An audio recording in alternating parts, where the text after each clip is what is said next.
We got here first. Cornelius, throw him out! Ma'am, my employer reserved this table for 4 o'clock this afternoon. You can go and eat in the restaurant. He said it was very important that he had this table alone. No, sir. We got here first, and we're going to stay here alone, too. Ladies and gentlemen, I have a suggestion. Shut up, you! You're an impertinent, idiotic killjoy! That's an insult. All the facts about you are insults! Cornelius, do something! Knock it over!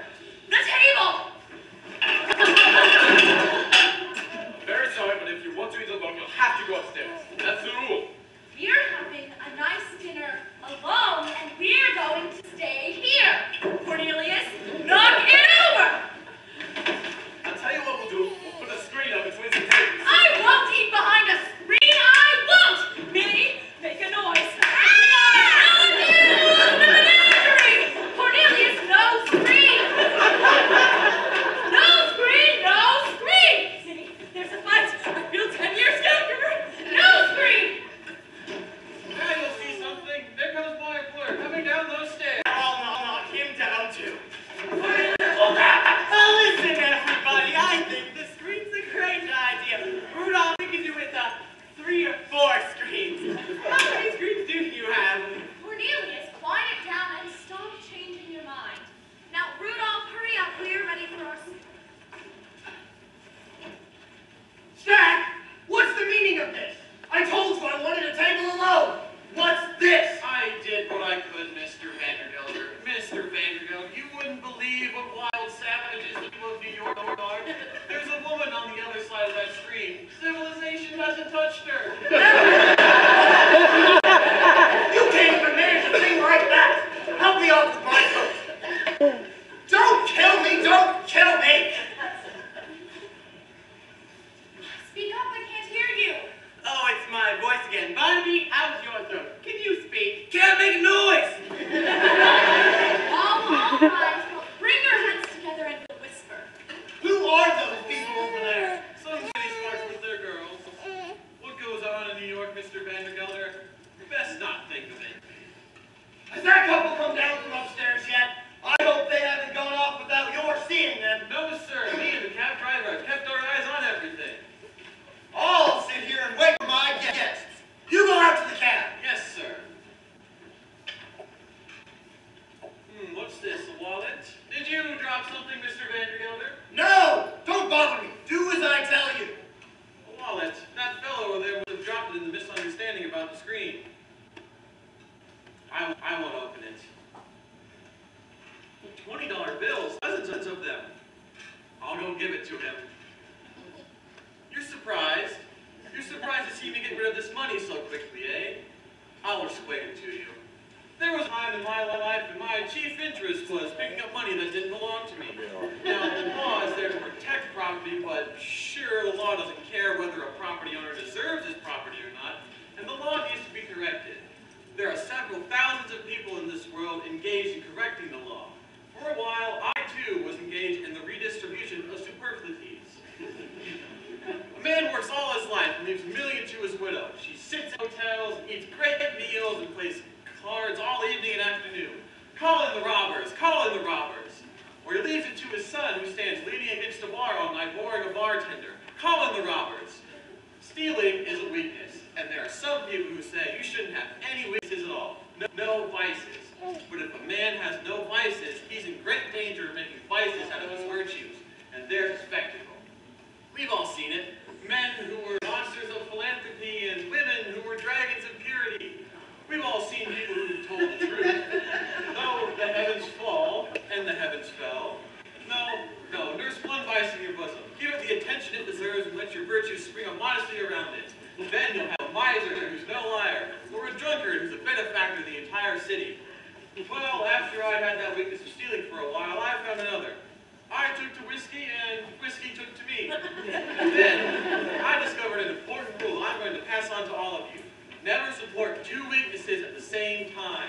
It's your combination sinners, your lecherous liars, and your miserly drunkards who take those vices and put them into bad repute.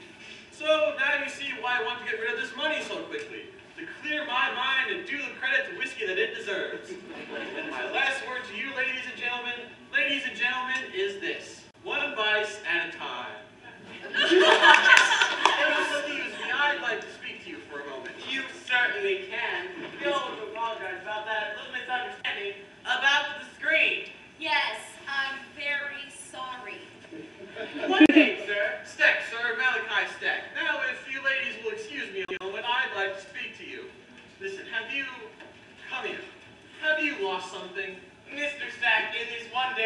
lost everything I own. Here it is. Here, don't mention it. Why, Mr. Stack, do you know what this is? Why, it's a miracle. Barnaby, come here a minute. Barnaby, I want you to shake hands with Mr. Stack. He just found the wallet I lost. You know, the wallet full of money. You're a wonderful man, Mr. I'm certainly glad I went to church all those years, Mr. Stack. You're a wonderful man to know. In a way, Mr. Stack. But where do you work? Well, I've just begun. I work for Mr. Vandergelders in Yonkers. You do? Why, it's a miracle. Mr. Stack, I know you don't need it, but can I give you something for the good work? Oh, don't mention it. Take that. Don't mention it. And that. I'd better be going. This too. No, I might get to like them. I mean, I feel a lot better. God bless you. It almost sounds as though I heard voices. I don't want to come in. This is a free country, I tell you. Can you go? We have orders. You can't make a person go where he doesn't want to go. Are you Miss Van Heusen? Yes, I am, unfortunately. What's all this noise about? There are two people here Mr. Vandergelders said must be brought to this address and kept here until he comes. Excuse me. Here's his letter to you. No one has any right to tell me whom I'm to keep in my house if they don't want to stay. That's right, ma'am. Everybody's always talking about people breaking into houses, but there are more people who want to break out of houses. That's why I always say, bring them in, Mavs. This young lady and I have no business being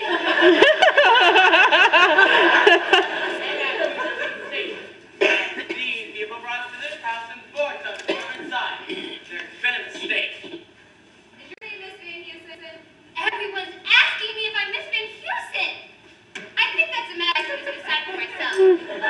Now, everyone be quiet while I read this letter. This is Ermengarde and that rascal Ambrose Kemper. Now I know who you two are anyways. They're trying to run away. Story of my life. Mr. Kemper, you have nothing to fear. Who are you?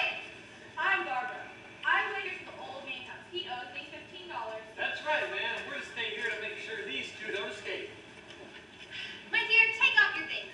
We'll all go into the kitchen and have some coffee. You two go out and wait in the hall. I'll send coffee out to you later. Rosie, you take them. Mrs. Look, there's no Mr. reason. Pepper, you don't have to be afraid of me. But Miss I'm Van not the tyrant you think I am. Miss Van Heusen, you see. I know you're trying to run away with this innocent girl. Oh, get along. All my life, I've dealt with the interference of others. But you shall not suffer as I did. There's one more thing I've left to do. Come here, Barnaby.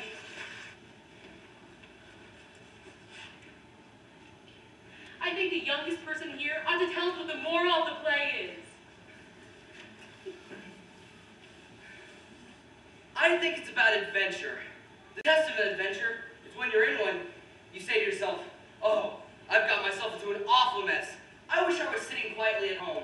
And the sign that something's wrong with you is when you're sitting quietly at home, you're wishing you're out having lots of adventures. So that now, we all like to thank you for coming tonight. And we all hope in your lives you have just the right amount of sitting quietly at home and just the right amount of pudding. Pudding!